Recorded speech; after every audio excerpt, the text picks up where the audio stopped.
start. Okay, guys. Okay, so I see you quite a number of you. I think the strike, even on Friday, was more impactful. But okay, better like this. So today we are going to deepen the discussion about the supply use framework that Professor Rocco started in the last lectures. So first of all, I would like to ask you if there is some specific questions, some general topics that are not clear about this. Like, did you have time to reason on the differences between supply use frameworks and traditional input-output frameworks, or like any general comment or question? Do you have anything to say? Otherwise, we can just move on and see if the questions are raising afterwards. Because I think this is the most important part of the course, I think, and actually probably the most difficult, let's say, in some aspects. I mean, there are two assumptions that are allocating impacts in a different way. I think this is the most difficult, at least from a conceptual point of view, part of the course.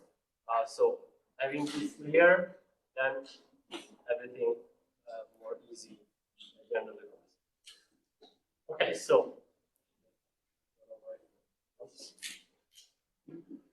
Okay, so we are going to refresh a bit the concepts. So how these matrices needs to be interpreted, because I had some feedbacks from even indirect feedbacks that usually the most difficult part of the course is how to give some physical sense to the matrices, or even to interpret the text of the exams into a model.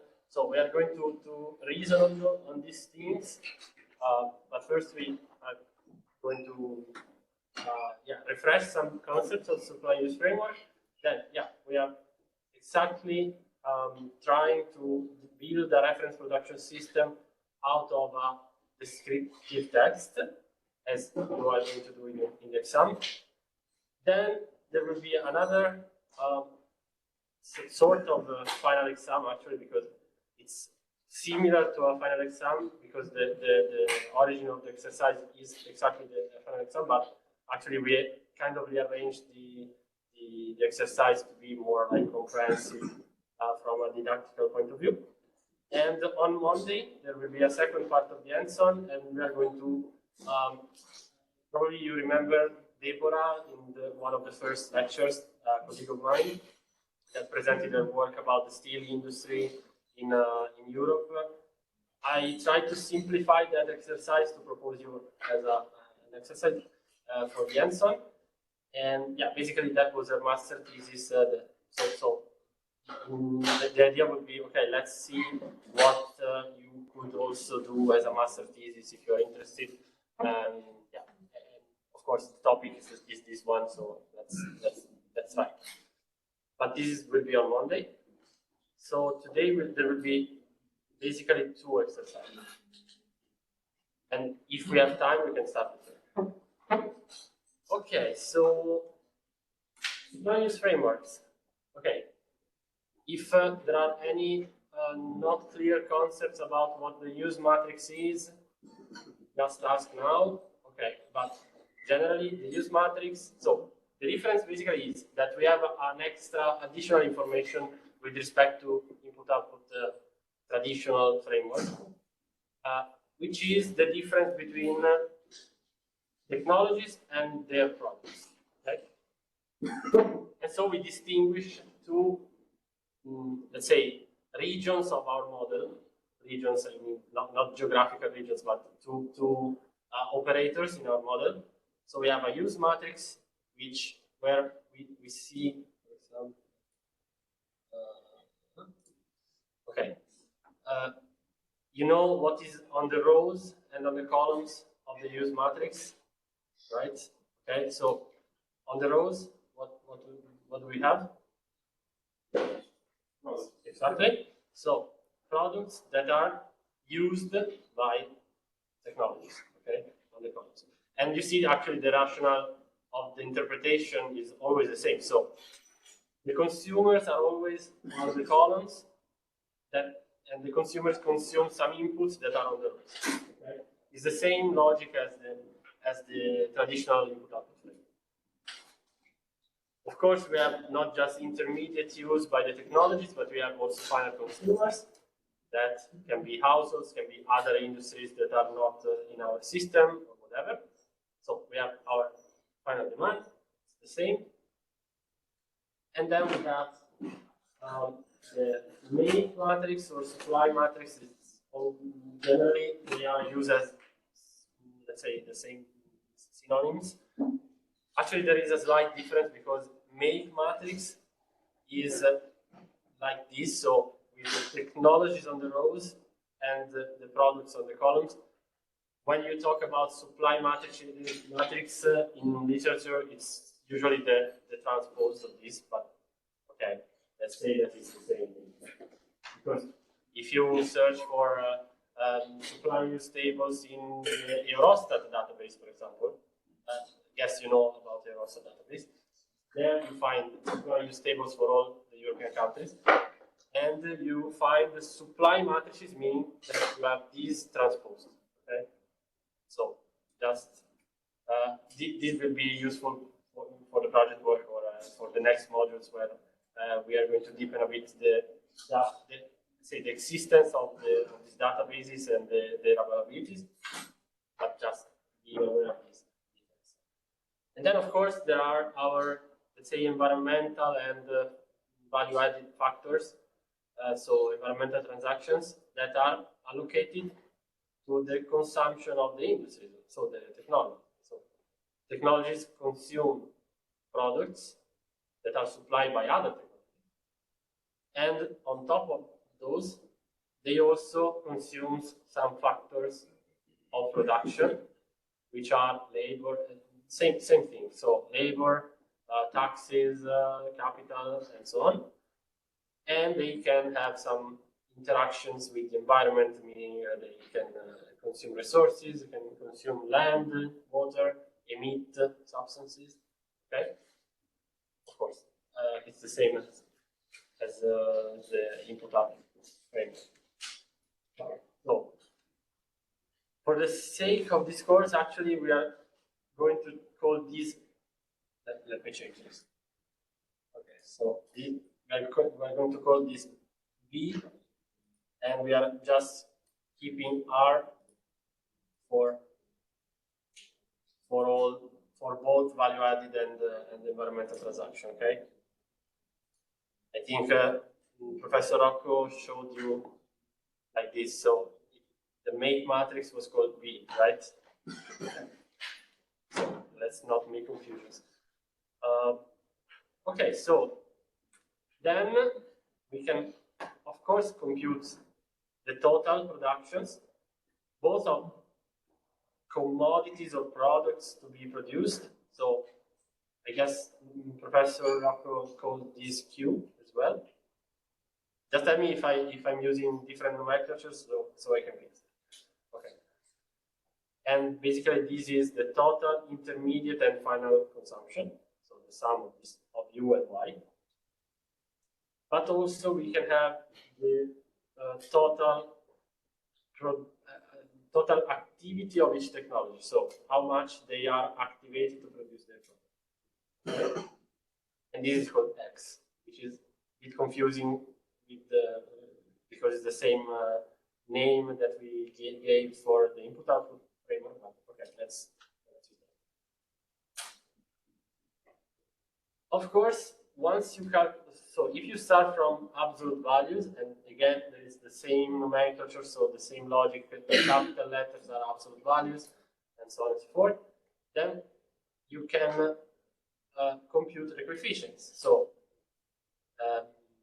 we can compute the specific intermediate use, we can compute the market share matrix, the product mix matrix.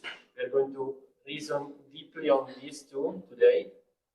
The environmental transaction can be specific to the unit of output of the technologies, but yeah, it's the same. then, of course, once you have these coefficients, basically you have a model. So the difference between the extensive values and the intensive values is that extensive values are usually adopted as an accounting framework. So people from ISTAT or Eurostat collect data in extensive information. So they ask industry, okay, how much product you sold this year, okay? Some gather this information for all the industries in a country, and then they shape this framework as an accounting framework. So it just collects information about the amount of goods and services exchanged in the economy.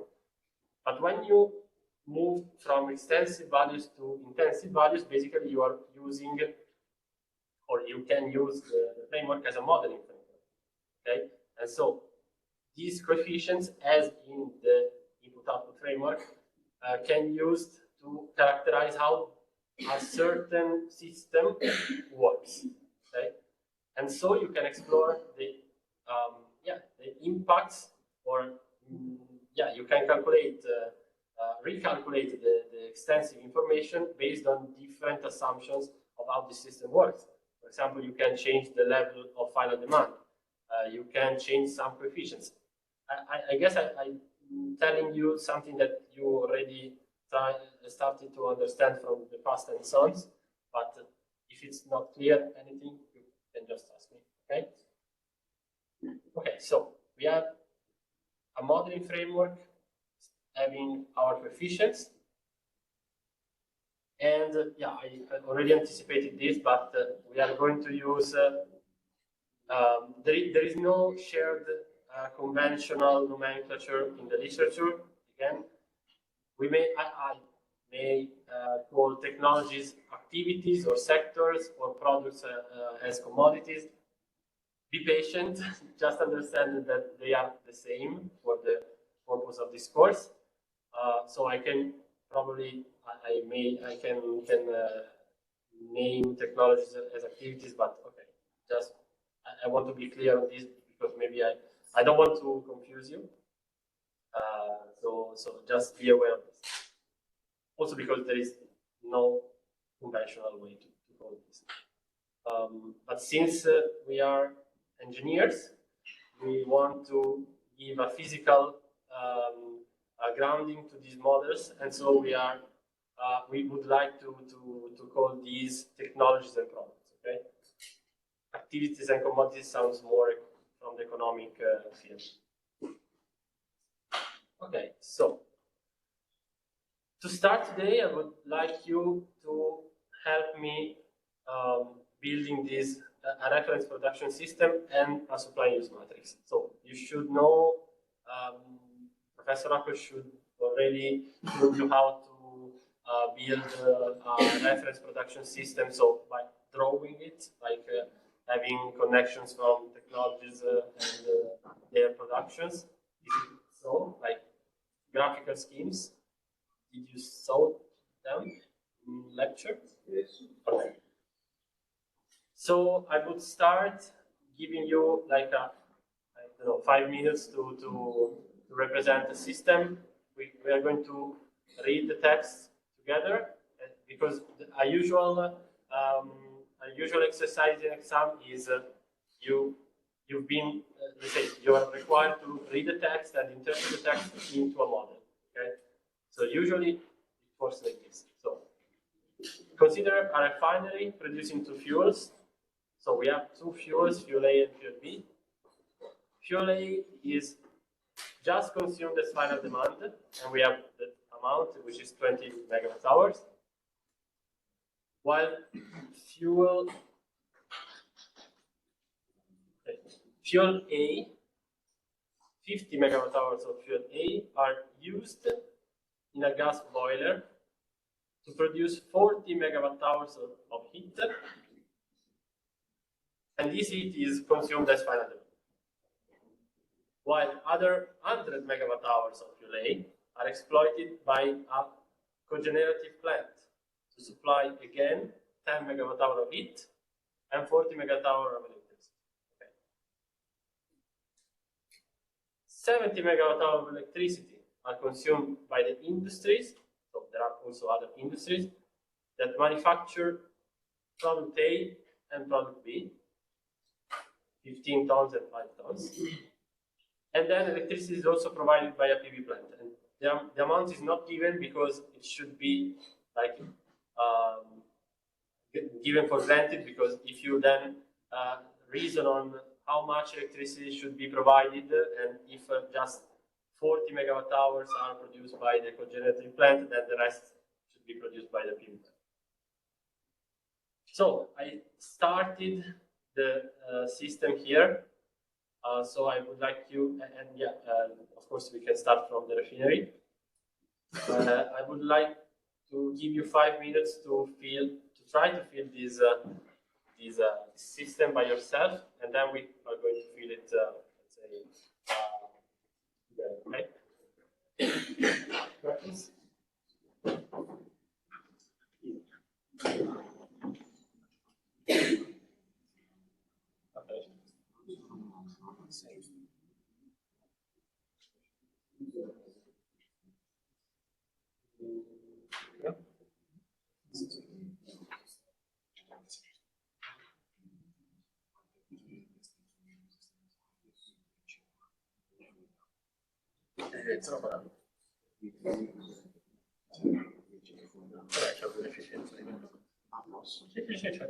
No, poi nei sistemi economici magari si tende a volere tutto bilanciato, però a parte che questo no, comunque è un esercizio didattico, ci sta, cioè, comunque si possono anche, adesso lo facciamo magari, si possono anche volendo rappresentare le perdite, però sì, cioè, ha senso fisico perché comunque c'è un'efficienza.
Ah, ok.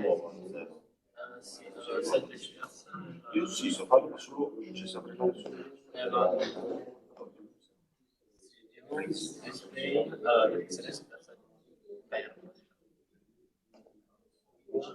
Allora, se ne allora quello saluto come fermo sia se si mette solo la prima cosa non funziona, credo. Però Poi facevo così. no, no, ma... Ah sì, se seleziono tutta la colonna non funziona.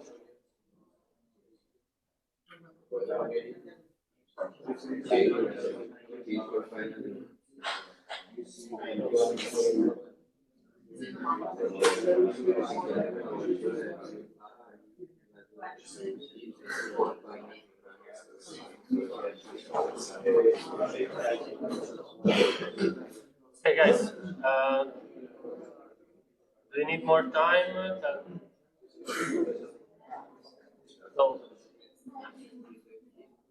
So, should we start? So, anyone can tell me what is these and these, like these two? So, what is this first? Yeah, okay. This should be. Okay, so this is 20, I guess. And this is 20, no? Because this is what? Okay. This final demand, this is again 20 megawatt hours. And then this is fuel aid. Okay. And so this is how much? Oh, sorry? 150. That's because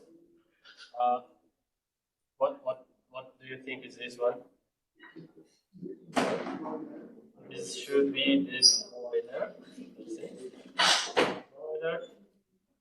And therefore here the gas boiler uses 50 megawatt hours.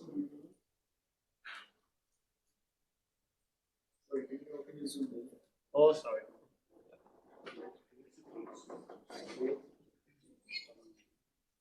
Okay, so gas boilers employs 50 megawatt hours, while this is the CHP, and the CHP employs 100. Okay. So then what is the output of gas boiler? Yeah, heat. And okay, this is heat. And this is actually I think I missed an arrow. Yeah. So this should be 40. Yeah. Don't remember the text, but gas boiler to produce 40 megawatt hours of heat. Yeah.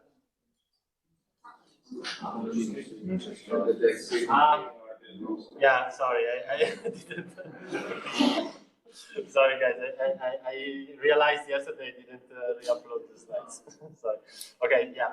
Gas boiler produces 40 megawatt hour of heat. Yeah. Okay, so I actually missed also this arrow because 40 megawatt hour of heat for the final demand, right?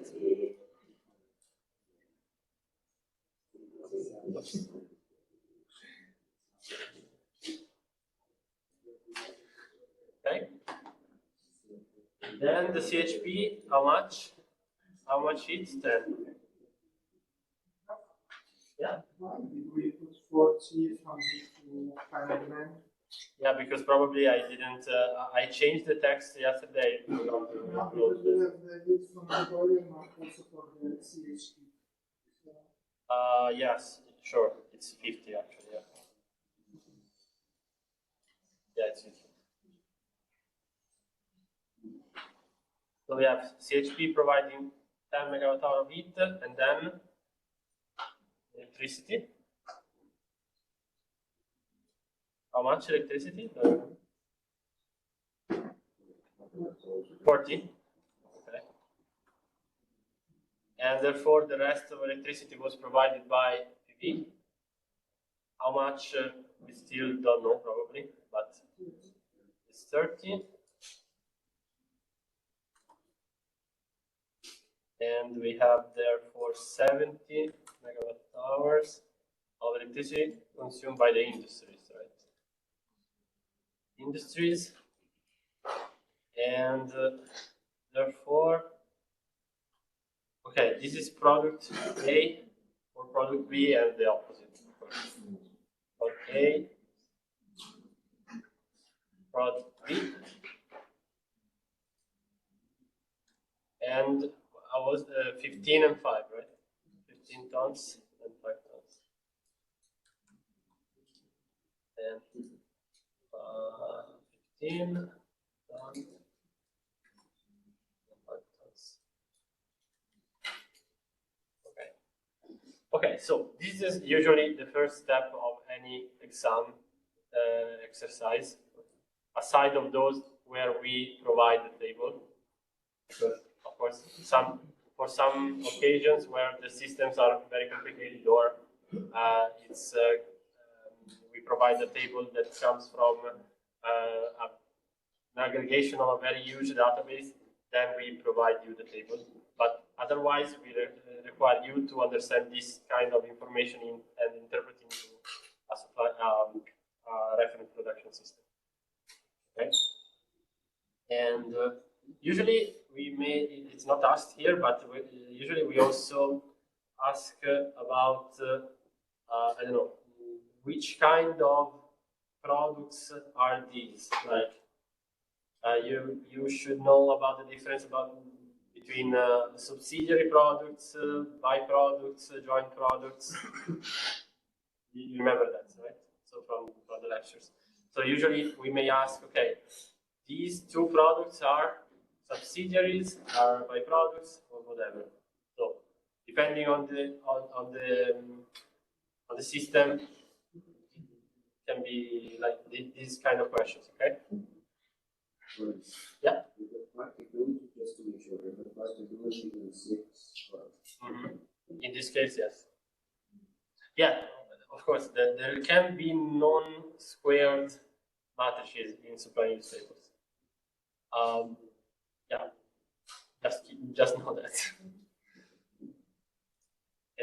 Yeah, because there can be some competitions between technologies to produce the same product, but this is more like a further step that we are going to see in the last module of the course. We are going to build some rectangular choice of technology models, how they are called, and basically they are energy system models or physical models that can be used as optimization models to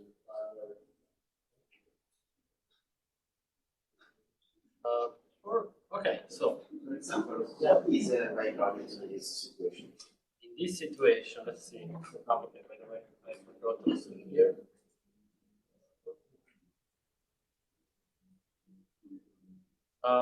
Actually, yeah, byproducts. What is the definition of byproduct? Anyone? If I use a product from a technology and I use again in the system without going out of the system. If I use a product, sorry. For example, for me, gas boiler is like technology.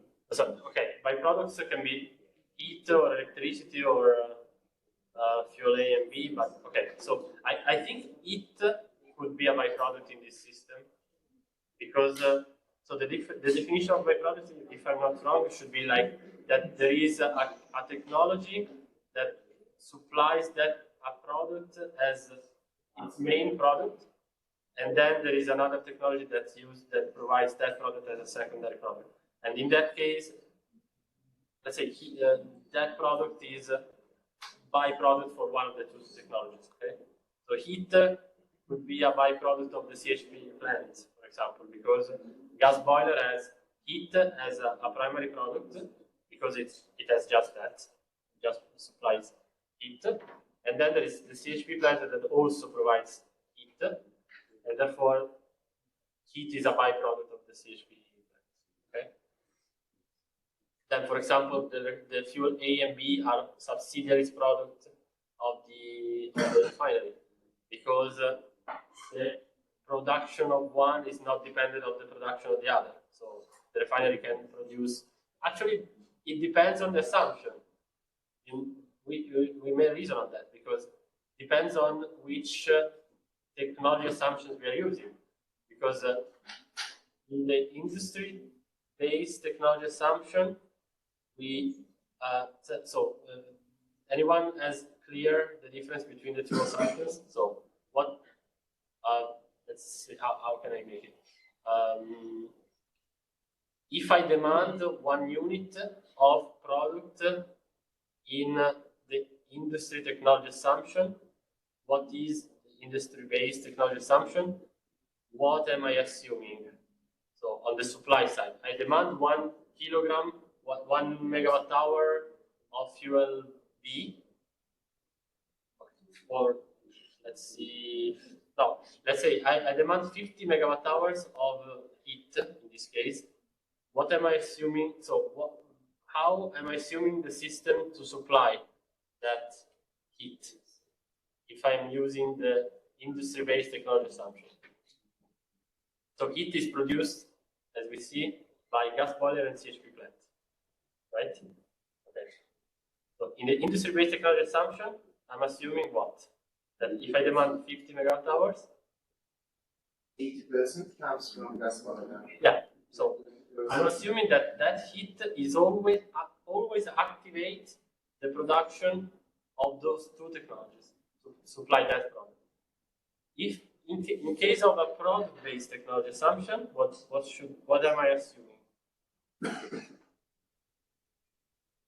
So if I ask for heat, I assume technology that produces heat as a primary product. So I am assuming that all of that is coming from the gas boiler, and therefore, what happens to the CHP plant? Actually, I'm assuming that it has a negative production of heat. So that's then becomes 8, 9, 7, something. Yeah. Okay, so these are the difference between the two assumptions. And yeah, so Industry-based also, or nothing else is being produced, right? Sorry, if we are assuming that to produce what? industry-based technology. Okay. And if there is one user technology. Yeah. There is no electricity is produced. Yeah, we are assuming that the CHP plant can produce just heat in case. Yeah. For example, the electricity made by PV plant. Can you assume as a joint product something like this? Yeah, exactly.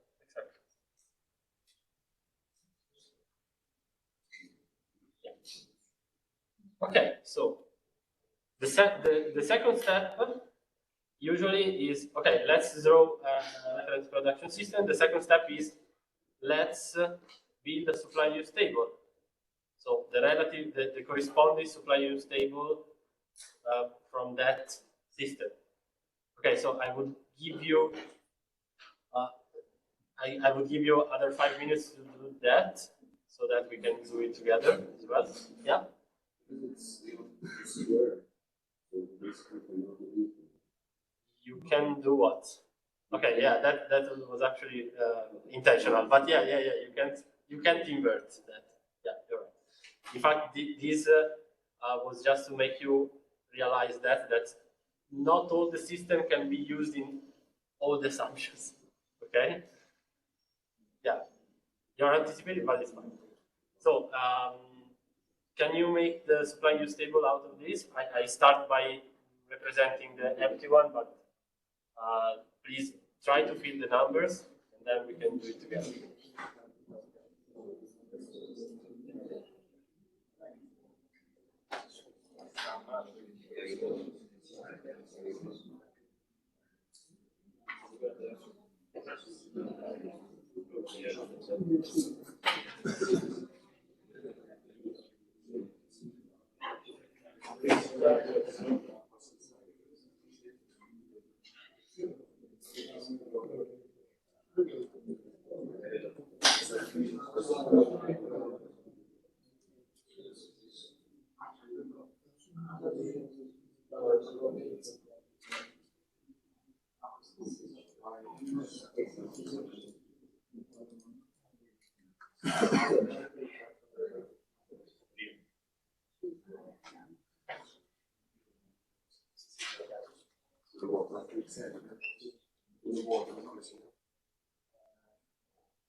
Sì, cioè, ma in realtà per ogni unità di domanda, anche se fosse la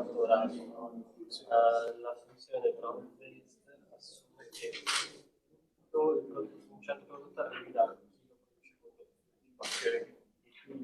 quelli che in realtà lo fanno di fatto evitano di produrre questo.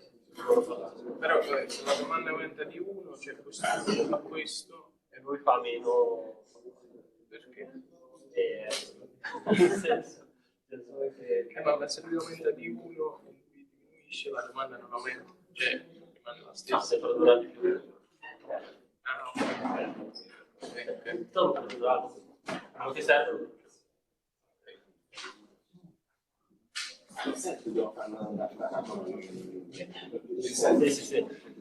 Sorry, there should be an empty Excel file with just this sheet in VBIP, right? Okay, but this is for Monday. If we have time, we will start by also today, but that's it. So you can use whatever Excel you like. Then for exercise 3, we are moving to this one.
Diciamo un modo sì, quello iniziale.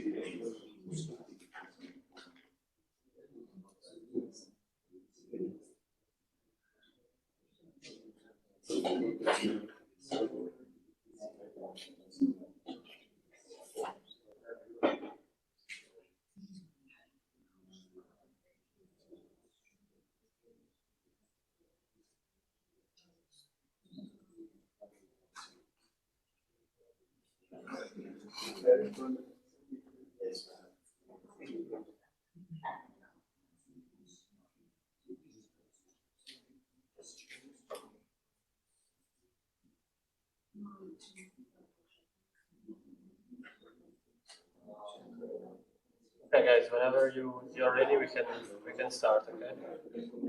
So, just tell me if you need extra time or.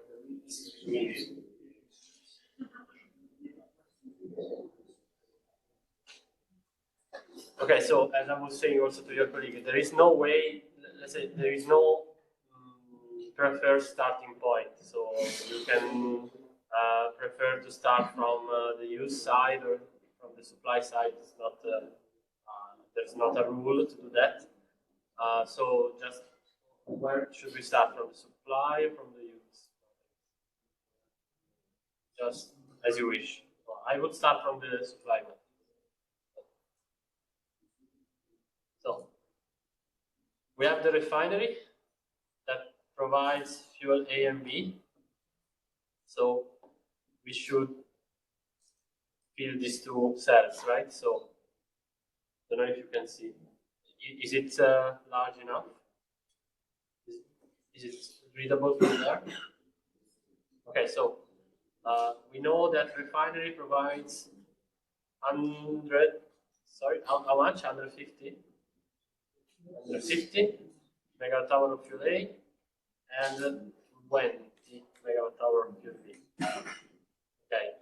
Should we follow the path of fuel A and B, or should we fill all the supplies? Okay, let's fill all the supplies. So gas boiler provides 40,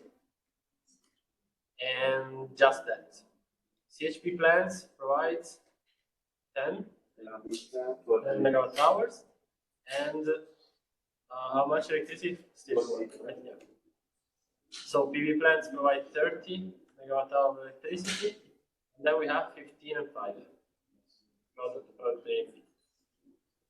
Then, okay, let's go and see where fuel A is used. Fuel A was used where?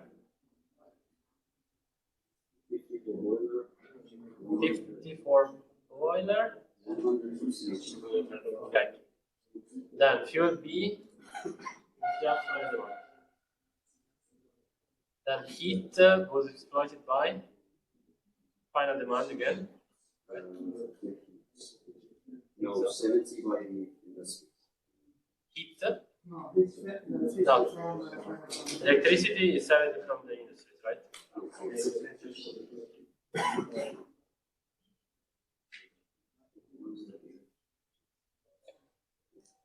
Yeah, and product A and B just as final demand, right? So 15,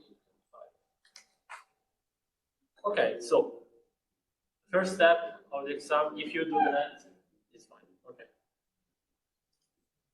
And yeah, of course, in this case, it wasn't explicit, but we are talking about extensive indicators. So big V, big U, big Y. Okay. But if we may ask you to fill coefficient matrices instead of extensive matrices. Of course, it will be clear from the text. Okay, if we are saying, okay, for each unit of output that technology consumes something, that will be, of course, an indication for you to interpret that as a coefficient. Okay. So we have our, I think, our suppliers table should be. Okay, now let's calculate the market share and product mix matrices. Okay, so you want to do it yourself first? Okay, so let's do it in a couple of minutes.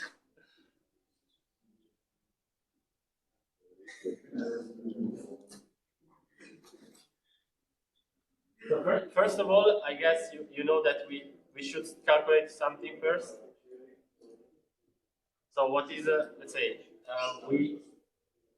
what is the formula of the market share matrix, which is D? D indicators D. So it's V. Oops. V times. Yeah. So inv yeah Q, which means basically V divided by Q. Okay. So why that? Because conceptually you are dividing the production of each technology by the production of their outputs. So it's the same. This is the same logic as we always saw also in the traditional input-output frameworks. Okay. So let's do that. And molt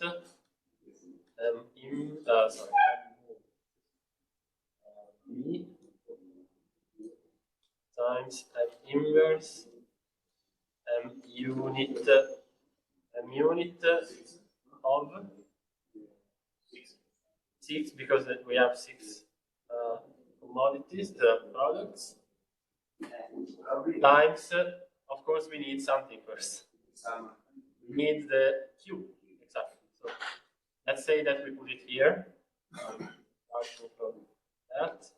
Of course, it will give an error, but I don't care because we are first summing, let's say, calculating Q here as the sum of U and Y. Yeah, and Y. Okay.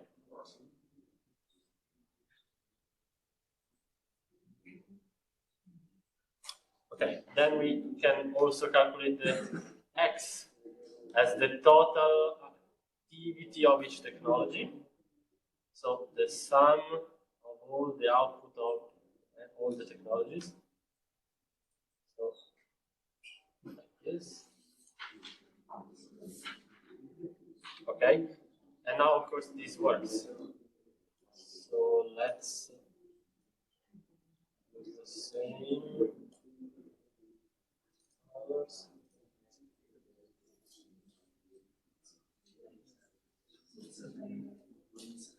Okay, so we have our market share matrix.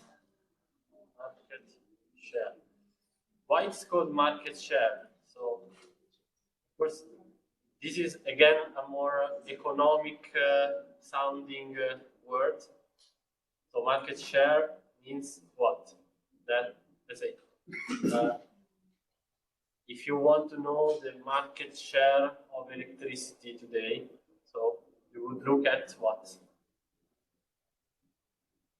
Like outside of this system. So you would say, okay, in the electricity market, what is the market share of each technology? So you would look at the electricity mix, for example. So, for example, our electricity mix in our system is given just by these two technologies, so CHP and PV plants. So we have this electricity mix in our system. So we have 57% given by the CHP plant and 43% given by the PV. Okay.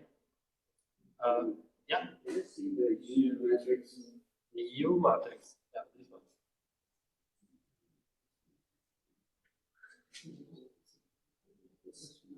Okay. Okay, so this is why it's called also market share matrix, because in economics we can see the mix of production of all the commodities by different technologies. And if we calculate this product mix matrix, so the formula would be, let's also other industries here. So we want to calculate C. So what we should call C. C is equal to Transpose of V inverse of the L node of. So V transpose. Yeah. So V transpose. So a comma there. Inverse of the L node. No. Yeah. Inv. Yeah. X. Okay, so basically we are getting there transpose of V, and then I divide by X this time. So dividing in linear algebra is multiplying by the inverse diagonalized. So M inverse of M unit. This time is not 6, but it's 5 because we have just 5 technologies. Inverse and unit 5 times x.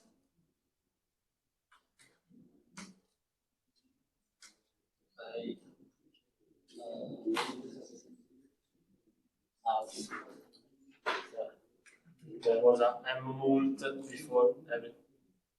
Yeah.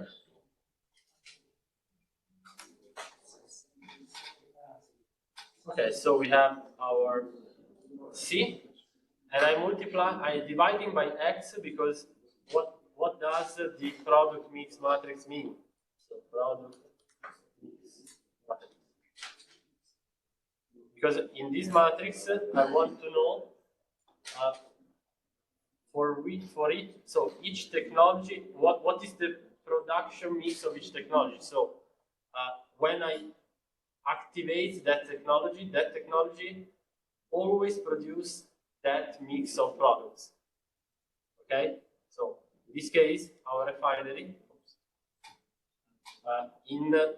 assuming a product-based technology assumption, I always assume that whenever I switch on my refinery, I'm getting 88% of its output as fuel A and 12% of its output as fuel B. Okay, same for the CHP plant. Okay, so this is the only difference between these two assumptions. Of course, it is different if I can produce fuel A and fuel B separately, or every time I activate the refinery, I always produce both. But this depends on the system. So if you have a system that works better in an assumption, by using an assumption, use that assumption or the other. I think yesterday Professor Rocco also showed you the mixed assumptions. Like, okay, that's sort of advanced stuff. But okay, just keep in mind that you can also split the matrix, let's say the supply matrix, into two groups. We are not going to see that, probably not in the exam, but yeah, it was a fancy news for this year. Okay, so your colleague before was saying, okay, but here we have 6 commodities, so 6 products and 5 technologies. So if I want to calculate the inverse of C, I can't, because just square matrices can be inverted. And actually, yeah, this was done on purpose, but yeah, the idea would be, okay, not all the systems can be used in this assumption. For example, this system can't, like, or at least you can calculate the product mix matrix, but then you can calculate the inverse, so you can't then use it as a modeling framework, because if you have the coefficients, then if you want to use it as a modeling framework, you should be able to act on those coefficients to calculate back the extensive values. And if you can't invert and re-invert, let's say, the coefficients, then basically you can't use this system in this configuration. Okay?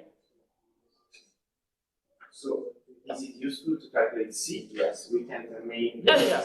It's useful, but then if you try to invert, yeah, it's not working. But this can be also a question at the exam. So when we deal with this kind of system, so if we ask about is it, let's say, does it make sense to use that assumption or the other in this system? This may be a trick as well to answer that question. So you realize that this system actually can't work in that assumption. So let's say rectangular systems, so system that has more technologies than products or vice versa, can't be used in that assumption. Okay. Okay, so let's move on. with the second exercise, which would still require you to start by drawing the reference production system and by filling a supply use table. Okay. Maybe it's if it's too easy, we can skip that part, guys. But I have feedbacks that it's usually not straightforward. So I invite you to do it yourself again. So I will give you like it's a less complex system now because we have just three products and 3 technologies. So this time it's squared, so we can use both assumptions. But let's devote 10 minutes, 5-10 minutes to do that together. So do that first yourself and then together. So we have, this comes from an exam, as I was saying. We just rearranged it a bit. If you see, the exam was like this July, so yeah, it's quite recent, as all our exams, since the course exists since 2 years. But the system is made of an aluminium production, so we have 3 technologies. Aluminium production technology supplies 100 kilograms of aluminium product and consumes, before coming to that, I was also asked before by your colleague, okay, but does the, let's come to the reference production system here. So we have a gas boiler where 50 megawatt hours are coming in and just 40 are flowing out. Okay? Of course, this is because it's a physical system and we have efficiencies. Okay, so the efficiency of this gas boiler is very low because it's 80%. But this is of course a teaching case. But yes, there can happen. So this can happen in physical model. In economic system, we usually tend to have everything balanced. In physical models, we can have losses.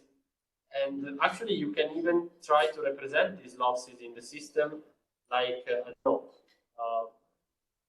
for example, in this gas boiler has 50 megawatt hour of fuel A, and we can even, let's say, there is no rule to do that, but we can even add a satellite, an environmental extension, which is called losses, which is, I don't know, -10 for this technology. So we have our R, we have our, we have everything 0, but for this technology it's -10. Actually, it will not be just 0 for everything, and -10 for this one. We can check if there are some imbalances or if there are some losses and account for those losses if it's interesting also here. Okay, it's not a rule you can do or don't, but again, it's just a matter of, okay, in this way, if you then sum these and these, it will be balanced, of course. So you account for 50 minus 10 is 40, then you have a production of 40, and that's it. So it's balanced. If you want a balanced system, you can do that. Clear? Okay, so let's move on with the exercise. Maybe tell me if you need a break, so we can do it now and then start back with closing the exercise. Okay? You want to do a 10-15 minutes break now? Okay. Let's 15:50.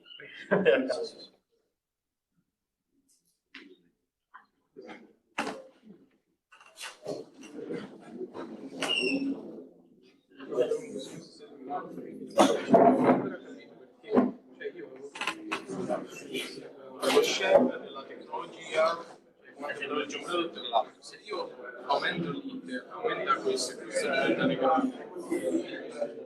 Cambia sempre la stessa elettricità. dal punto di vista del calore, adesso un attimo, perché dopo le reazioni non si può fare. Se noi calcoliamo, cioè su quest'altro esercizio, per esempio. Cioè, a me a lezione tipo, avevamo visto che ad esempio se io aumentavo questo per un n motivo, che ad esempio elettricità, allora devo aumentare anche questo perché lo share è uguale, quindi questo diventa negativo.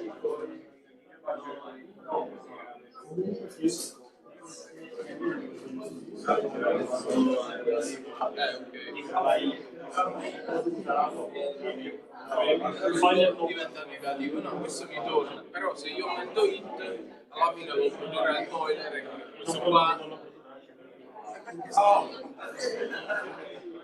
HP poi non produce anche meno elettricità.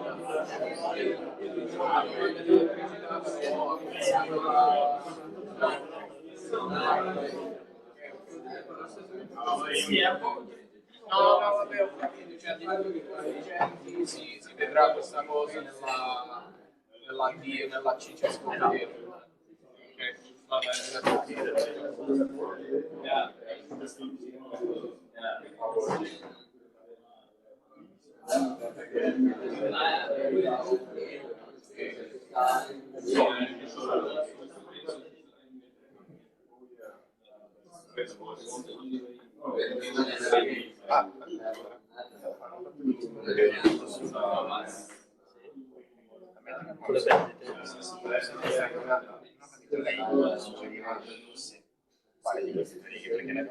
Allora, il value added è un'informazione prettamente economica, certamente, sì. Però in realtà cioè, io ho introdotto quelle perdite e voglio essere sicuro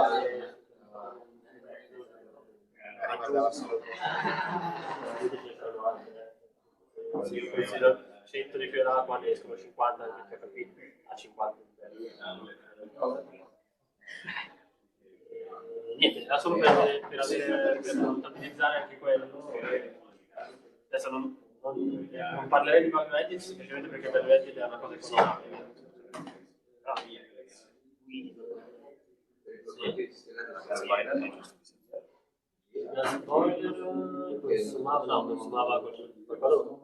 Consumava questi 50 adesso lì è 0, 50 è destra.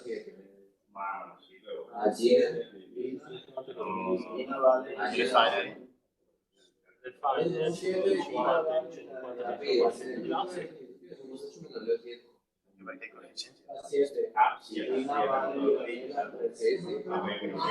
di là, No, era giusto. però 50 Ma si vede che lo c'era. Vabbè, ma no, però questi, i coefficienti di questa non li abbiamo calcolato. Cioè abbiamo calcolato solo il lato supply, il lato use non l'abbiamo calcolato. Ah, ok, quindi sono per giusto. Il lato use, sì, quelli lì non capiamo a seconda di dove metterlo al 50. Però se questa qua è la soluzione di fatto. Ah, ok. Ah, ok, 50 centi, però sì, se calcolo la U piccola, che è questa qui, che non ho calcolato lì, però se io metto il 50, se metto il 50 qua, ovviamente, però le domanda positiva solo dell'R. sì.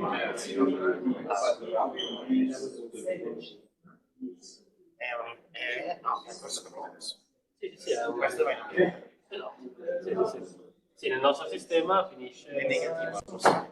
sì, cioè, diciamo, quello che esce dal Tra sistema, l'altro anche questa cosa qui non ha poi quello che esce dal sistema è negativo.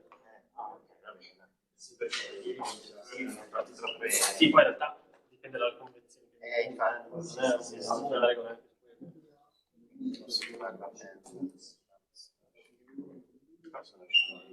Sì. Quando ho partito il test dell'anno fa mi sono messo in chiede e adesso sto, cioè riesco a stare. Grazie.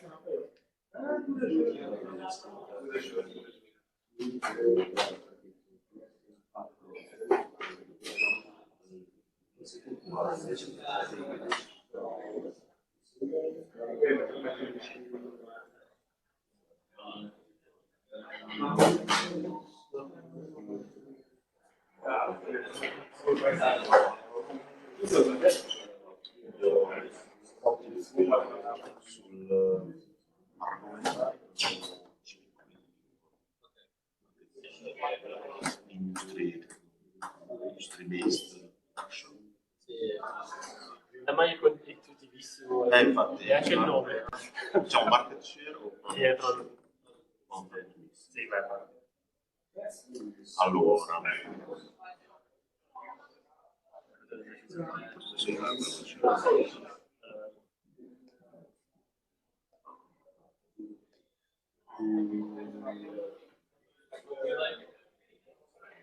dice perché quando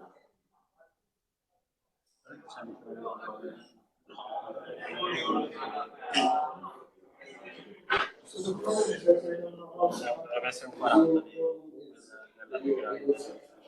40 di però.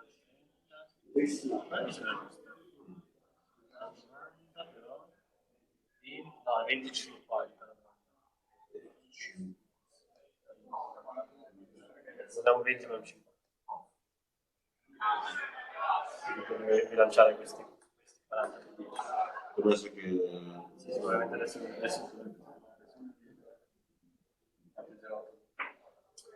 e, allora qui sono praticamente da dove arriva ogni prodotto. Quali percentuali arriva da quali? 80% della storia,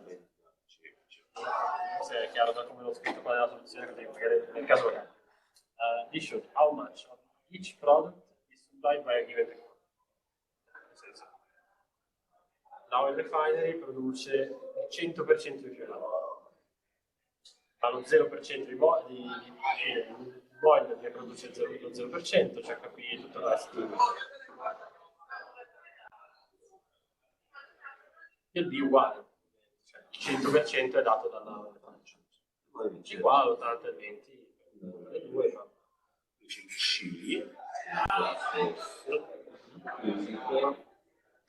praticamente in questa ipotesi diciamo, estrema si dice che ogni prodotto che viene fatto c'è una proporzione che non si può modificare, cioè se io produco l'88% per ogni unità di produco sempre quelle proporzioni.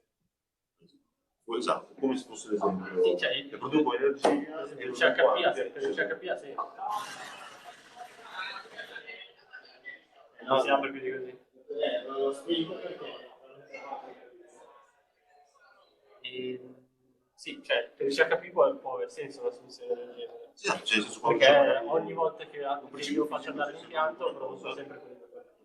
Mentre invece, che ne so, immagino magari ha fatto l'esempio della Yamaha. Non so. sì, pianoforte. L'esempio della Yamaha, cioè io produco motorini e pianoforti, ma nessuno uno dell'altro. Perché l'evoluzione di diverse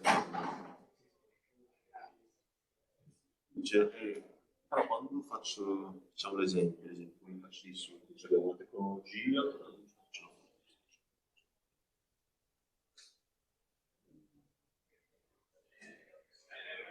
quindi abbiamo una tecnologia che fa solo una cosa e poi c'è che produce due cose. Quando facciamo la prima ipotesi tecnologica prendiamo un'unità di hit, facciamo produrre tutta la storia e zero a cercare. La industry based. Esatto, quindi. No, scusa, la industry based no, al contrario, cioè io voglio un hit, quindi quell'hit mi arriva in questa proporzione. Mi arriva in quella proporzione. E non produce nulla di questo. E il CHP potrebbe anche non produrre elettricità. Vediamo un attimo. Cioè, se io adesso c'è un modello cioè se io mi calcolassi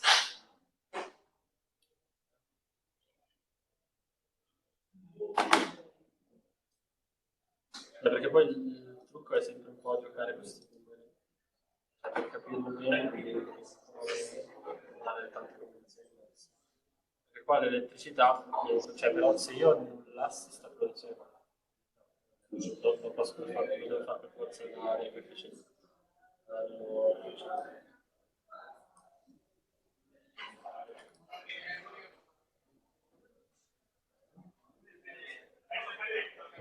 voglio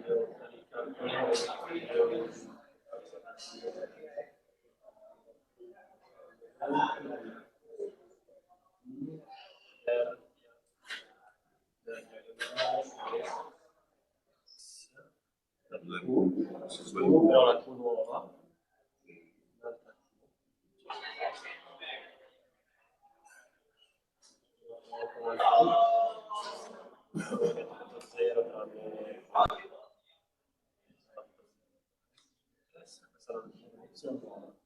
la Q nuova sarà uguale alla Leontief per la Y. La Leontief però è qua. La Leontief è unit a U per D. Però la voglio di 6, quindi M 6, e l'altro mult U.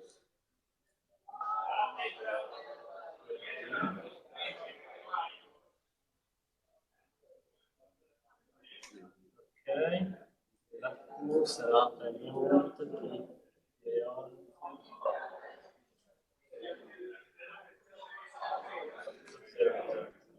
Però facciamo che io, il caso era, facciamo però solo domanda di hit, che è facciamo però solo domanda di hit. Che non è un meno di... Cioè, non è una cosa elevata,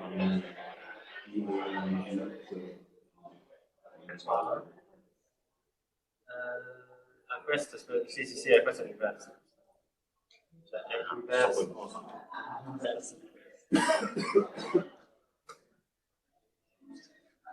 Sì, è I meno 1 per D. Ok, quindi io se chiedo uno qua di hit, io ho che vediamo se produce la X D per Q.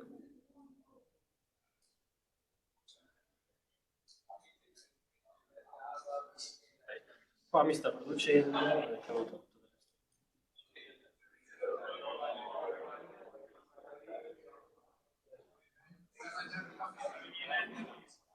Quindi se io chiedo un'unità di calore, mi produce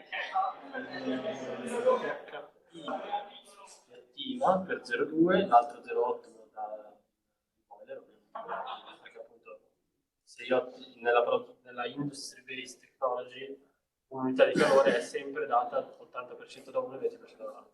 Si attivano queste due, quindi la produzione del boiler è 0,8, per l'elettricità io qua lo sto chiedendo. Quindi io ho solo 0,2 di hit che esce fuori dal CK. E infatti l'elettricità qua nessuno la consuma e può anche non essere. Nell'altra funzione, che qua non si può applicare perché qua non è invertibile la matrice, in realtà avrei che CHP deve, in realtà non avrei produzione del CHP, avrei produzione solo del gas boiler. Sì, solo hit è solo il gas boiler che si attiva.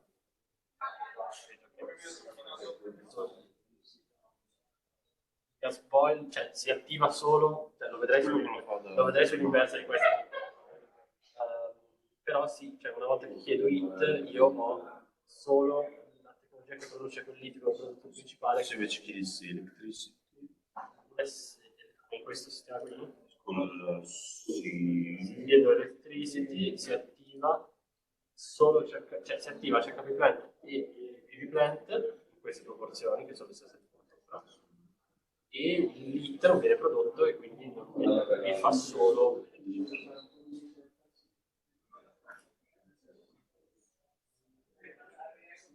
non so che Cioè, sì, invece nel... se io chiedo sia hit che elettricità che il 0,8 del bit arriva dal gas boiler di qua. L'altro 20% che sarebbe 0,2 arriva dal CHP plant, però il CHP plant deve produrre anche un po' di elettricità, quindi la sua attività totale è 0,2 più 0,57 di elettricità. Qua ho messo 1 perché così torna anche quello. Quindi viene fuori che il CHP si attiva per un totale di attività di 1,77 MWh, che sono un po' di IT e un po' di disturbo dentro dei campioni di e perché un po' l'elettricità viene data anche da tutti. Ora, la proporzione non è la stessa, però questo è il figlio delle soluzioni che ci hanno dato. Cioè, la soluzione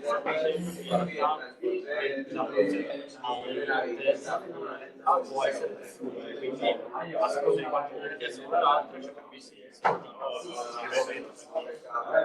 qua invece si arriverebbe sempre 20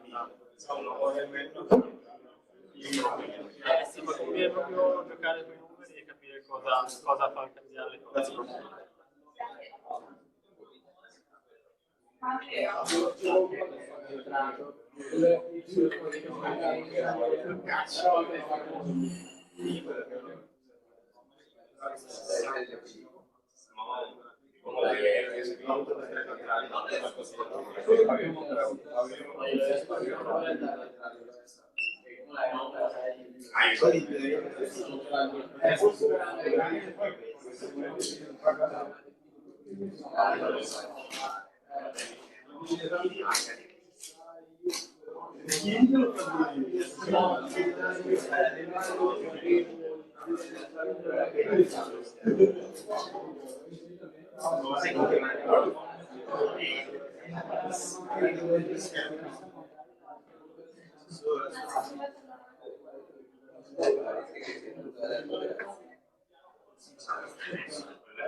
Sì, no, per adesso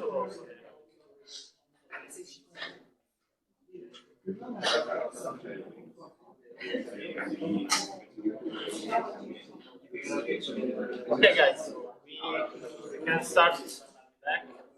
Okay, so we were saying let's start by reading this exercise text and repeat the drawing and the filling of the supply use table, okay? So, and here there is also a sort of trick that is in the exam we avoid, but here it's interesting also to show you. So we have aluminum production that supplies 100 kilograms of aluminum product and consumes 100 kilowatt hours of electricity. Then, and that's why I opened that parenthesis on the losses. It produces also 5 kilograms of scraps. Both electricity and scraps are environmental transactions, okay? So, I opened the parenthesis on the losses because these scraps are to be intended as, let's say, an outflow towards the environment. Therefore, we can let's say conventionally say it has a negative sign, like the losses before. Okay? So we have minus 5 kilograms of scrap. So the aluminum production produces aluminum and consumes electricity in producing scraps. Okay. Then there is the waste management that supplies 68 kilograms of waste management service that we can interpret as physical amount of waste managed. Okay. So that's why I use kilograms. Otherwise, that could be measured in euros of service. Consumes again 55 kilowatt hours of electricity, and this time scraps are consumed by the waste management. It also delivers 30 kilograms of secondary aluminum.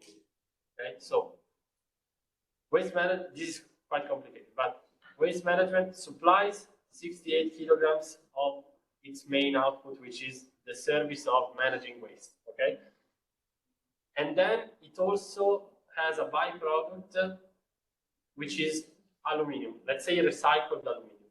Okay, and it consumes 40 kilograms of scraps and 55 kilowatt hour of electricity. Then we have manufacturing, again, another industry that supplies its own goods, 80 kilograms of goods, just as final demand. And the manufacturing consumes all the aluminum that is produced by the system and 60 kilograms of waste management services. So it requires some waste to be managed, okay? And the remaining amount of waste management services is consumed by the aluminum production technology. And then we have the consumption of electricity and which is 120 kilowatt hours. And also these manufacturing has some scraps that are 45 kilograms. Okay. So let's start by drawing the system and design, let's say, fill our supply use table, and then calculate the total demand and total activity by product and technology. Okay. So let's have a couple of minutes to fill this. So this is a bit simpler, but we have some environmental extensions. So we have to define the boundaries of our system. Okay, and then that's of course I repeated these arrows multiple times for electricity and scraps, but we have just two extensions. Okay. Sorry? I don't know. Probably not. Yeah, but we can do it together if you want to. Because I didn't upload the slides apparently, but so if you like, we can do it together. Okay. Technologies.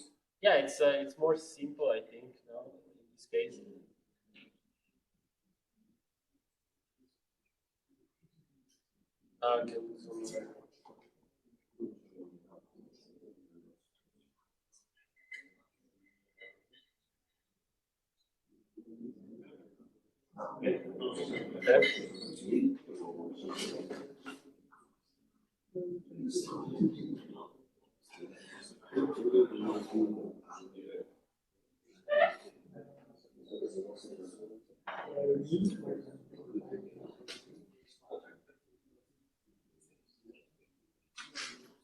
So let's just say that this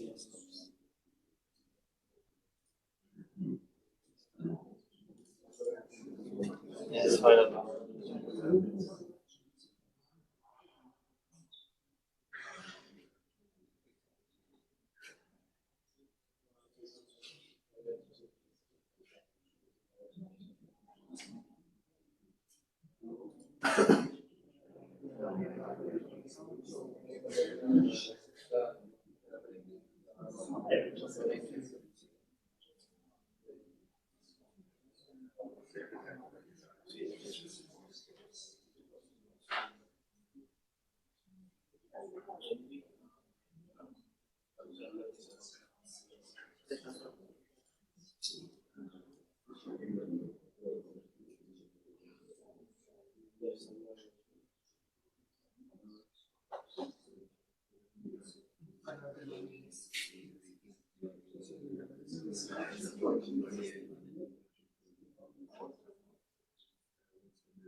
Yeah, just for visualization.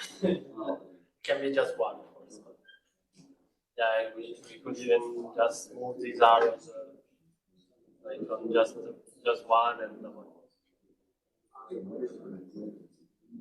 Is it okay to have a new production technology there? Sorry? There will be a production box with the pages.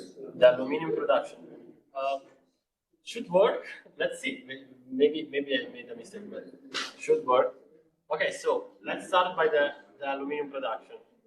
Okay, aluminum production, we say that it supplies 100 kilograms of aluminum and consume 100 kilowatt hours of electricity, producing 5 kilograms of scraps.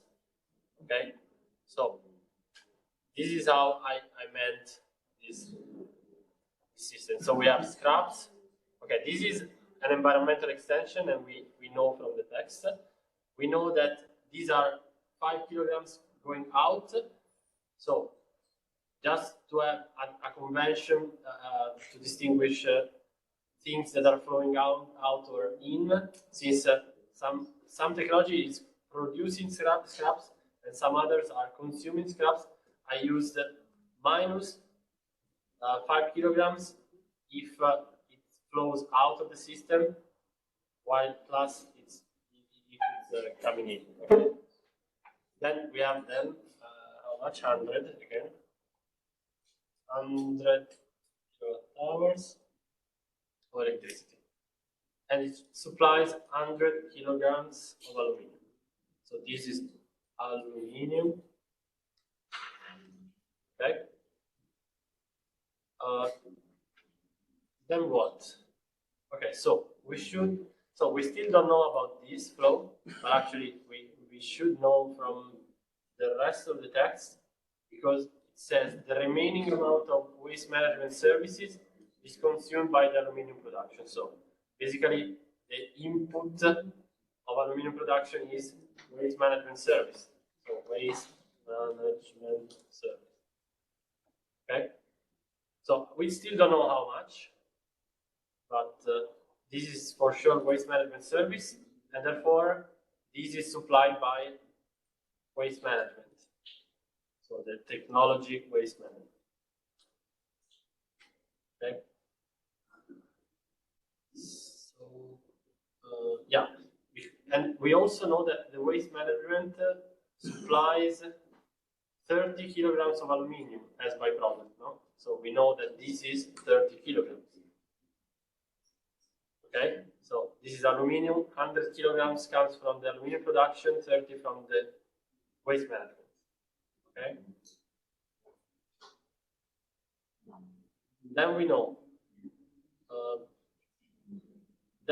that the third technology is manufacturing.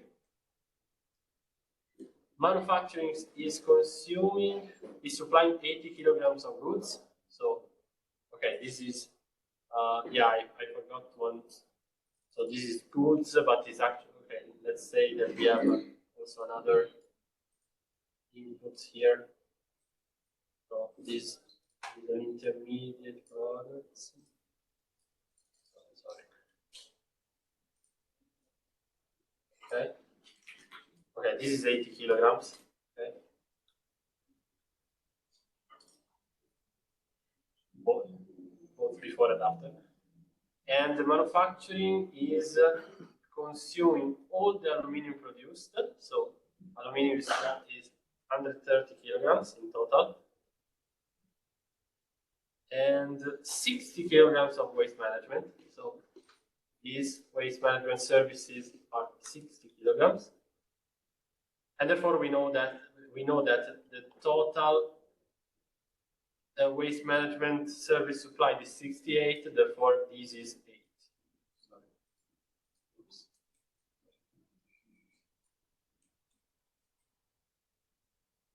How did you get this?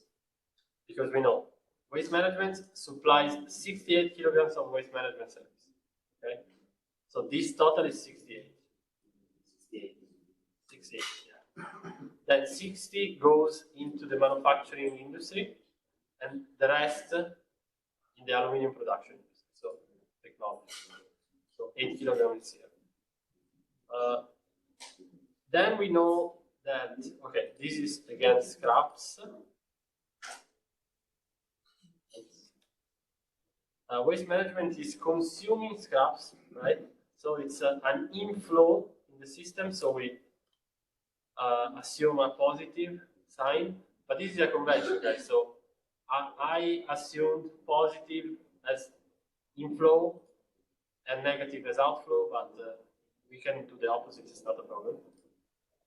And then, of course, there is scraps also here. And we have minus 45 of scraps produced by manufacturing, 120 kilowatt hours. And how much electricity is consumed here? 55.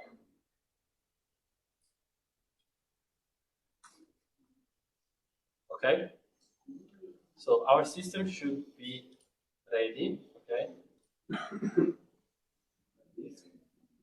so we can then fill a supply use table.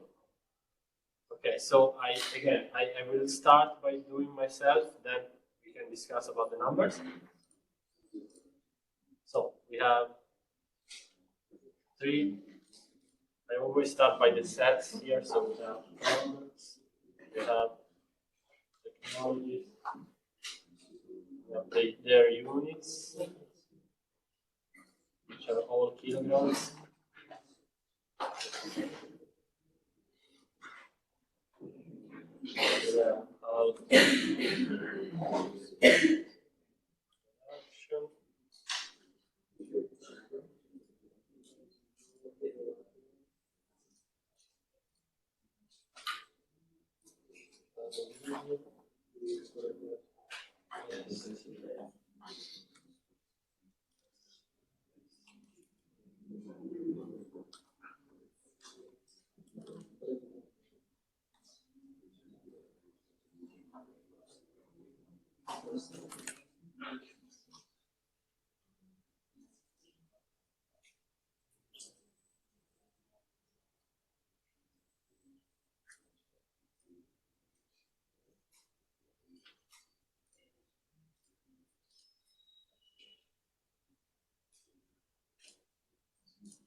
Aluminium product means goods. No, sorry, this is aluminum production that produces aluminum, which is another product. So we have three products, which are aluminum, waste management service, and goods. Goods, general goods. So goods that are produced by the manufacturing technology.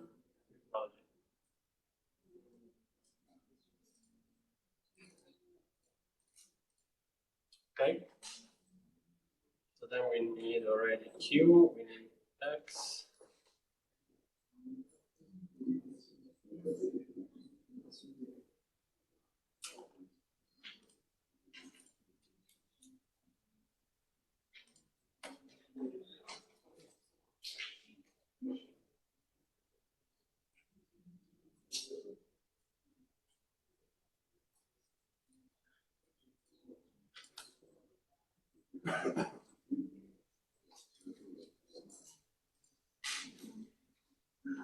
Okay.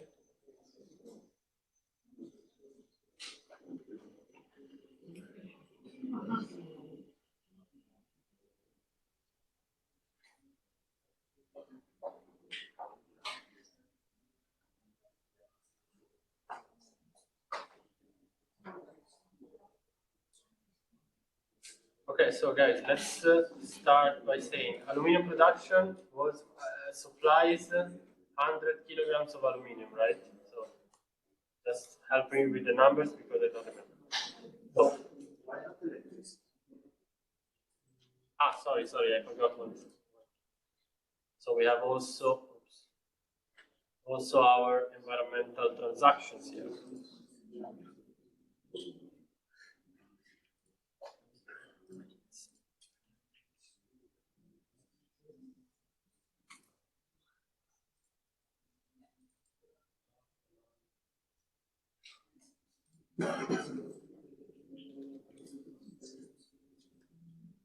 We have kilowatt hours and kilograms. We have scrap.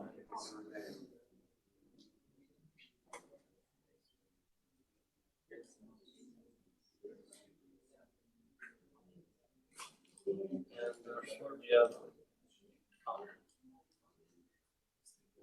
Okay, so aluminum production supplies 100 kilograms of aluminum. Okay, so if we start from the supply side, we know that here we have 100 kilos of aluminum supplied by this technology. Then aluminum, let's say, let's move as before. So aluminum is supplied. Aluminum production just supply aluminum. Then waste management supplies what? 68 of waste management services and 30 kilograms of aluminum, right? And then we have manufacturing that supplies 80 kilograms of goods. Okay, so this should be our supply side, right? Then what? We know that aluminum production needs a certain amount of electricity, which is 100 kilowatt hours, and also produce some scraps, okay, which is 5. Am I right? No. Yeah, 5. And also consumes 8 kilos of waste management service. Okay. Then waste management doesn't consume anything, I think, but 55 of electricity, yes, and 40 scraps, yes. And then manufacturing consumes all the aluminum, which is 130, and 60 kilograms of waste management service.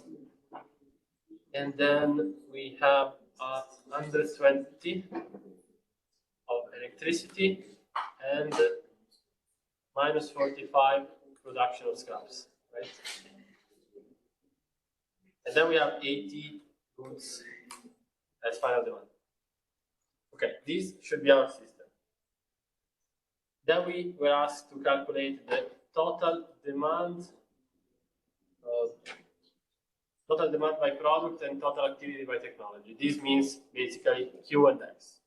Okay, so Q and X is just again the sum of U and Y and the sum of V. Okay, so this should be easy as it was before. Okay, so next step. Okay, so we have our system. Calculate market share and product mix matrices. Again, so same as before. So we did it before. We calculate our coefficients, so we need our indices.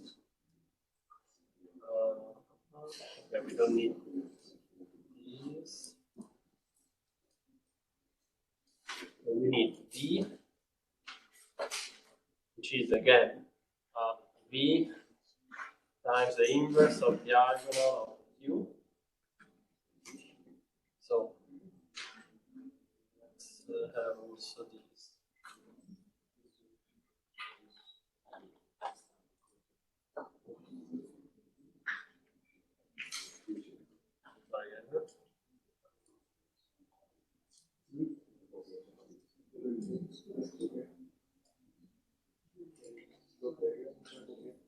Okay, so D is a mode of V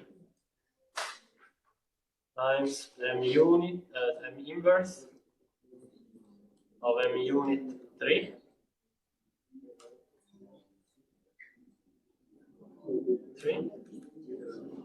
times Q.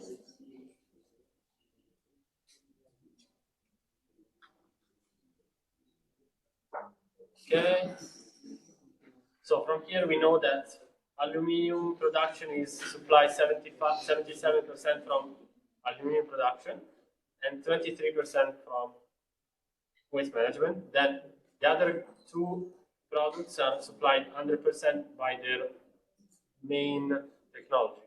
So waste management, the total amount of waste management services, manufacturing, the total amount of goods. Then, okay, let's also compute U. Okay, let's first compute C. Actually,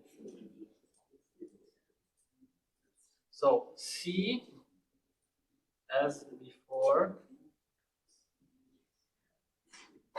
is what? C is B transpose times the inverse of diagonal of X. So same format.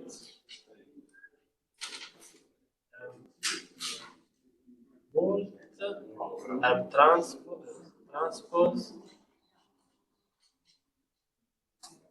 of V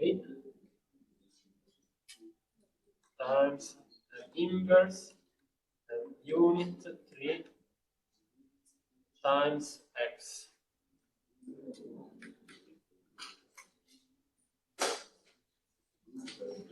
And here we see, for example, that if we assume this assumption, so then when we require aluminium, just the aluminium production will be called. So 100%. When we activate the aluminium production, we produce all the aluminium, only aluminium. When we activate waste management, we actually always produce 69% of waste management services and 31% of aluminium. Now, since this is squared, we can invert this. We calculate C inverse, which we can put where? Let's put it here. So we have inverse of C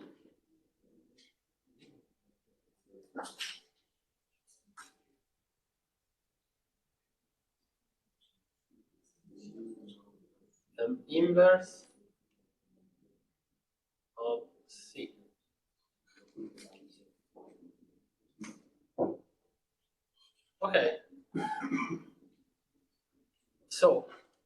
here we have also negative values, of course. So what does this mean? So this minus 144. So maybe not the number, but the meaning. So what are we saying? That if we are requiring 1 unit of waste management service, this would imply a no production from the aluminum production.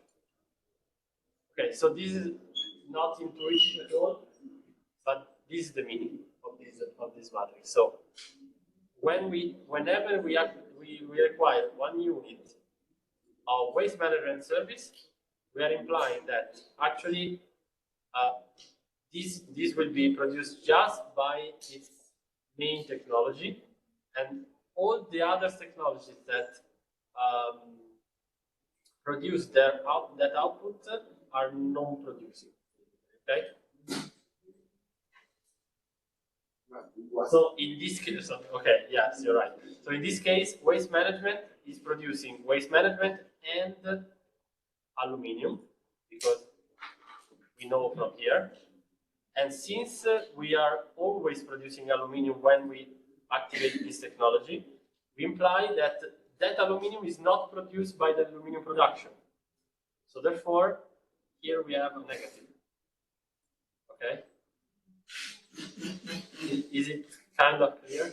So it's not important that we know why it's 144 or whatever, but the meaning is important. So we are always activating this technology that produces its own products in this proportion. This means that those other technologies that are producing some products that are produced also by the first one are not producing. Okay? Somehow? Okay.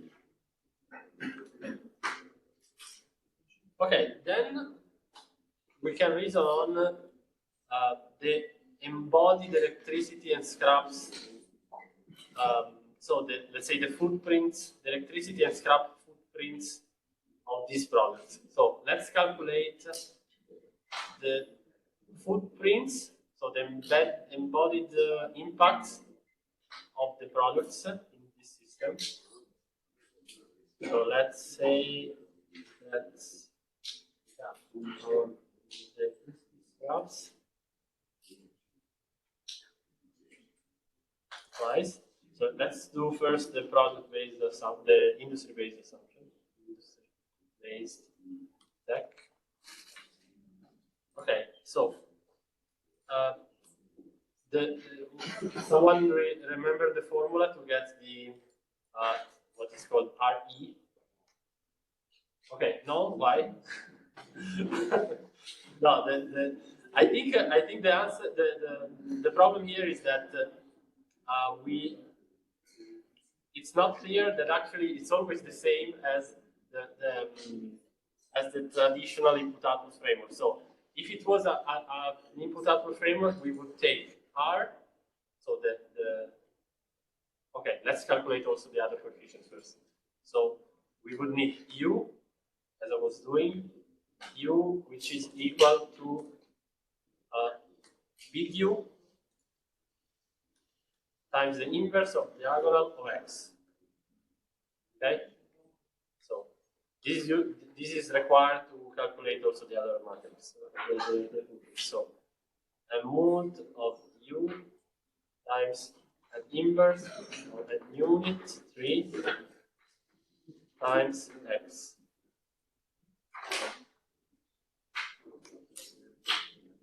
Okay. Then we need R. That's sorry. Then we need R here.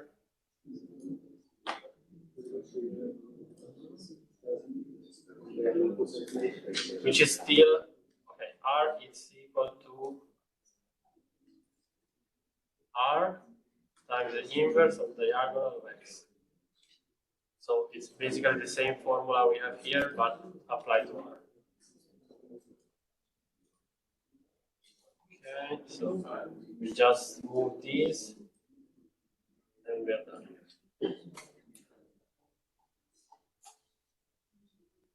Okay, so if it was an input-output framework, so not a supply user, we would